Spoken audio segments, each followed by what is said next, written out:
नमस्कार मंडळी, चला आज आपण बनवूया रवा डोसा. रवा डोसा बनवण्यासाठी साहित्य बघूया. मी इथे घेतला 1 कप रवा. हा रवा मी मोठ्या बाउलमध्ये मिक्स करते, ॲड करते. इथे मी साईडला गेले 2 टीस्पून दही. आता मी दही पण ह्याच्यामध्ये ॲड करणार आहे. दही मी आता रव्यामध्ये ॲड केलं आहे.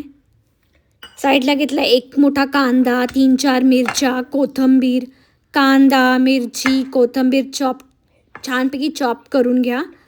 आता मी हे कांदा, मिरची, कोथिंबीर पण रव्यामध्ये ॲड करणार आहे. 2 टीस्पून सॉल्ट ॲड करत आहे. आता इथे मी 1 कप रवा घेतला आहे, तर मला इथे 2 कप आता पाणी लागणार आहे. तर मी आता इथे पाणी ॲड करते. अशा प्रकारे पाणी आता ॲड केलेलं आहे. एक छोटा चमचा घ्या आणि चमच्याने पूर्ण कांदा, मिरची, कोथिंबीर हे पूर्ण रव्यामध्ये मिक्स करून घ्या छानपैकी.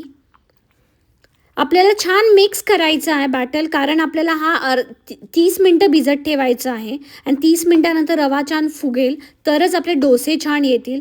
तुम्हाला दिसत असेल अशा प्रकारे मिक्स करायचं आहे. आता मी याला झाकण लावणार आहे. झाकण लावून 30 मिनटासाठी ठेवणार आहे. ऑलमोस्ट आता 30 मिनटं झालेली आहेत. बघूया. आता मोठी पळी घ्या, खोलगट पळी घ्या आणि पळीने परत हा बॅटर हलवून बघा. अशा प्रकारे पूर्ण बॅटर फर्मेंट झाल्यासारखा झाला आहे आणि रवा पण छान फुगला आहे. आता आपण डोसे हे जे तयार करू शकतो. छान मिक्स करून घेतलेला आहे आणि आता चला तवा ठेवूया. तवा छान गरम झाला आहे, डोस्यासाठी रेडी आहे.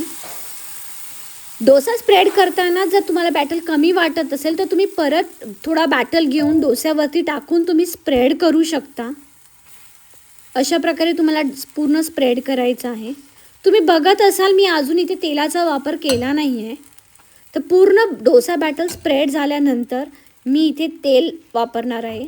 वरून पूर्ण तेल तुम्ही स्प्रेड करू शकता डोस्याभोवती. खाली तव्याला तेल लावायची तुम्हाला गरज नाही आहे. आता इथे ऑलमोस्ट चमच्याने तुम्ही चेक करू शकता डोसा निघतोय का नाही करून. आणि डोसा निघत असेल तर तुम्हाला उलटा करायचा आहे. पलटी केलेला डोसा दोन्ही साईडनी डोसे छानपैकी भाजून घ्या. परत तुम्हाला एकदा परत उलटा पालटा करून सरळ व्यवस्थित बघायचं आहे की डोसा चारी बाजूनी भाजला आहे का नाही.